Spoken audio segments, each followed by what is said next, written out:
I'm Mehta, editor of Breaking Defense. I'm here with Ashley Roque. She's our Army reporter. We're going to break down day one of the AUSA conference here. We're live at the Washington Convention Center downtown. Ash, today probably the top level thing is that we heard from the Army Chief of Staff and the Army Secretary. They made their kind of show opening remarks and then talked with some press after. What's some takeaways from you? So, yesterday, we got news that one THAAD battery was headed to Israel, actually going to be manned by about 100 soldiers. So that did sort of take a hot topic of the day, at least at the press conference. Sure. Air defense strained within the Army and the Army formations. The Secretary didn't seem too concerned about what this would do to the force and the stress on the force right now. Transformation and contact. Another hot theme today with both the Secretary and the Chief talking about it, how they're going to sort of tweak their formations, more information to come on that, and what technologies and weapons will be inserted into that. General George also teased a Transformation and Contact 2.0 unveiling tomorrow, so more to come on that. Transformation and contact meaning? That means sort of like spinning weapons and technology out to the force earlier, see if it works. Doesn't work, does it have to go back into S&T if it's ready?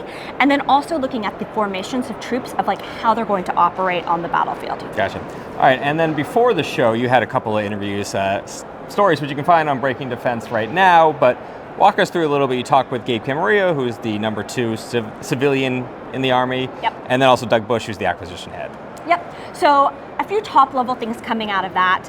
Again, huge focus on air defense as they sort of look to craft their budget going forward for the next 5 years. Expect a strong focus on that. Also coming out is the Army Requirements Oversight Council, known as the AUSA. And they're sort of doing, you usually add requirements to the books, you add and you add and you add, and they're sort of at a saturation point. So they are taking requirements off the books now through that formal process. It's just getting started, not sure what that's gonna look like yet and what's gonna be top priority, but that was a hot topic. All right, so let's talk a little bit of industry news because you and Valencina had a story breaking a little bit of detail. We know that Bell, which is the maker of the FLRAA, which is kind of the top aviation piece of equipment that the Army's buying for the next foreseeable future, they're making some changes to how they build the plane. Yes. So after news came out of the plans for Boeing to acquire Spirit, which is building the fuselage for FLRAA, Bell is saying goodbye, and they're actually moving the fuselage production in-house. What that actually is going to look like and any impact, not clear. Right now, though, Doug Bush says he's not worried.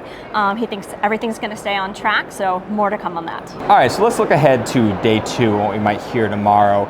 We're going to hear a little bit from leaders of the Army, both in the Indo-Pacific and in space, basically making the case for why the Army still has a mission set there, let's say.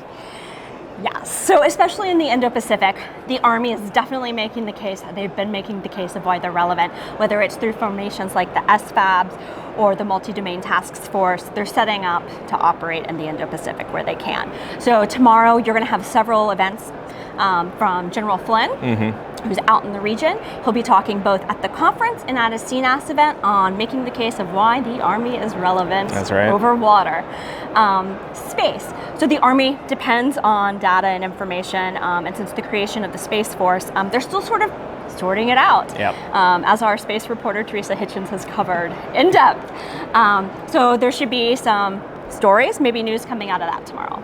Yeah, and certainly if readers are checking out Breaking Defense over the last couple of months, you saw a back and forth between some groups saying the Army shouldn't be in space, and then the Army actually responding, basically saying this is why we're in space. It's an interesting fight. I'm sure that's going to come up tomorrow during this conversation.